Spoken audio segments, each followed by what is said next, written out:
Hello students, last की maximum classes में हमने डायमेंशन फार्मूला डिस्कस किया था जो MLT एंड A पर डिफ़ाइन था और एक हीट की भी थी जो पांचों इंपॉर्टेंट रहते हैं, जिसमें अब इनका हम यूजेस पढ़ेंगे।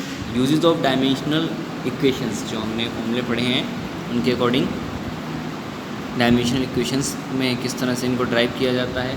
इसकी 3 कंडीशंस होती हैं। फर्स्ट कंडीशन है to convert units of one system into the unit of other system. Unit को एक सिस्टम से दूसरे सिस्टम में कन्वर्ट करने में डायमेंशन फॉर्मूले की हम हेल्प लेते हैं। सेकंड है to check the correctness of an equation. कोई भी फॉर्मूला है उसमें कांस्टेंट को छोड़कर जो वैल्यूज़ होती हैं उन सबको हम डायमेंशन फॉर्मूले से वेरीफाई करते हैं। LHS में और RHS में दोनों तरफ जो है डायमेंशन फॉर्मूला सेम होना चाहिए, उससे हम करेक्टनेस चेक करते हैं इक्वेशन की। थर्ड कंडीशन है to establish the relation among various physical quantities. जो हमारे पास कोई जैसे 4 क्वांटिटीज़ दे दी, जैसे 3 क्वांटिटीज़ मान ली हमने, फोर्स, मास एंड एक्सेलरेशन, और आपसे पूछा है कि फोर्स का फॉर्मूला, तो हम फोर्स से बाकी M और A के डायमेंशन फॉर्मूले की हेल्प से उसका फॉर्मूला ड्राइव करते हैं। इसीलिए हमने डायमेंशन फॉर्मूले स्टार्टिंग में डिस्कस किए। तो आज हम पढ़ेंगे इन तीनों कंडीशंस में। First condition to convert units of one system into the units of other system. देखिए, the product of the numerical value of a physical quantity and its corresponding unit is a constant. ठीक है, जो numerical value है और physical quantity जो आपका NU होता है वो आपका कांस्टेंट होता है। मैंने आपको एक वीडियो में पढ़ाया भी था। न्यूमेरिकल वैल्यू को स्मॉल n से डिनोट करते हैं और यूनिट को हम, यानी मात्रक को, स्मॉल u से। न्यूमेरिकल वैल्यू, अब if the numerical values of a physical quantity P, अगर हम उसको लेट P कर लें तो are N1 and N2 in 2 different systems, 2 different system हो जाते हैं N1 N2, and the corresponding units are U1 and U2 उसके अलग यूनिट्स में हो जाएंगे। न्यूमेरिकल वैल्यू में N1 N2 और यूनिट वैल्यू में U1 U2। तो इनका प्रोडक्ट इसका 1 के साथ N1 U1 और 2 के साथ N2 U2, दोनों की किसके इक्वल होंगे? P के। इसमें हम लेट करते हैं P is equal to N1 M1 की पावर A, L1 की पावर B और T1 की पावर C। इसको पावर ABC लेट कर लिया। P को लेट करते हैं N2, M2 की पावर A, L2 की पावर B और N2 की पावर C। दोनों को इक्वेशन 1 एंड 2 माना हमने, तो फ्रॉम 1 एंड 2। तो हमें अधिकतर N2 फाइंड करना होता है, तो हमने 2 वाले को इधर लिखा और 1 वाले को राइट साइड में। तो N2 M2 की पावर A, L2 की पावर B, T2 की power C equal to N1 M1 की पावर A, L1 की पावर B और T1 की पावर C। देखिए, N2 इक्वल टू, यहाँ जो 2 वाली कंडीशन है वो N2 में मल्टीप्लाई कर रही है तो इधर डिवाइड करेगी। तो ये N1 M1 के साथ M2 ले लेंगे, L1 के साथ L2 ले लेंगे और T1 के साथ T2। That is M1 upon M2 की होल पावर A और यहाँ पर L1 अपॉन L2 की होल पावर B और T1 अपॉन T2 की होल पावर C। ये आपकी कंडीशन आती है। अब इसमें क्वेश्चन हम सोल्व करते हैं। एक एग्जांपल आप लेते हैं कि 1 न्यूटन कन्वर्ट इनटू डाइन।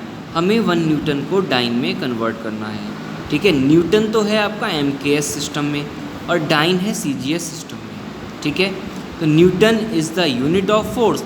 अब हमने फोर्स का डायमेंशन फॉर्मूला पढ़ा है, डायमेंशन फॉर्मूला ऑफ फोर्स। जो हमने डायमेंशन फॉर्मूले पढ़े उसमें MLT inverse 2, clear, MLT inverse 2, क्योंकि जो यूनिट बनती है वो किलोग्राम मीटर पर सेकंड स्क्वायर होती है।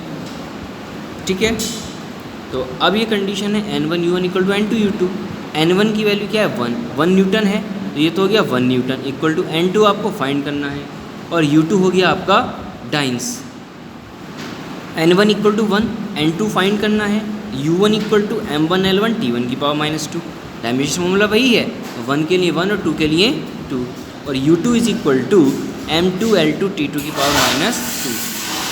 तो इनको हम इक्वल रखेंगे। N1 M1 L1 T1 की power -2 equal to N2 M2 L2 T2 की पावर -2। ठीक है, हमें फाइंड करना N2, तो 2 वाली कंडीशन जो है वो 1 कंडीशन के अपोन में आ जाएगी।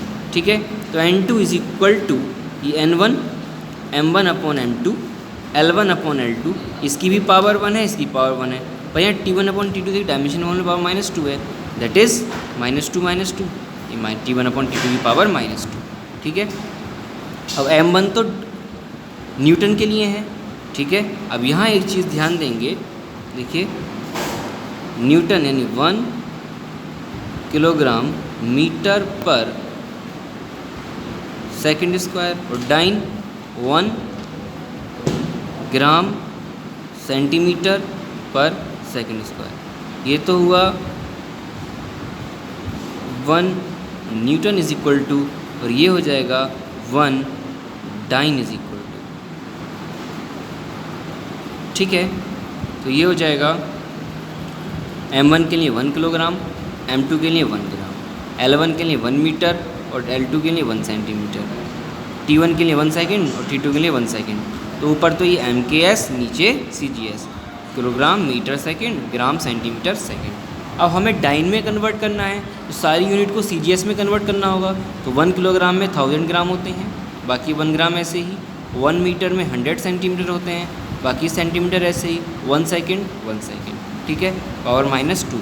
अब देखिए इसको हम आगे सोल्व करते हैं, तो बनता है n2 इक्वल टू, ये 1000 हो जाएगा, क्योंकि आपका ग्राम से ग्राम कैंसिल, या सेंटीमीटर सेंटीमीटर कैंसिल, सेकंड से सेकंड, ये तो 1 हो गया वैल्यू, 1 की पावर माइनस में हो, कैसी भी हो वैल्यू 1 ही आएगी।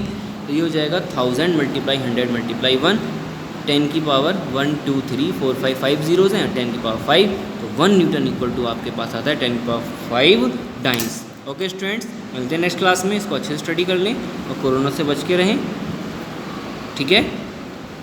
और नेक्स्ट क्लास में हम सेकंड कंडीशन को पढ़ेंगे जो करेक्टनेस होती है। Okay, good luck.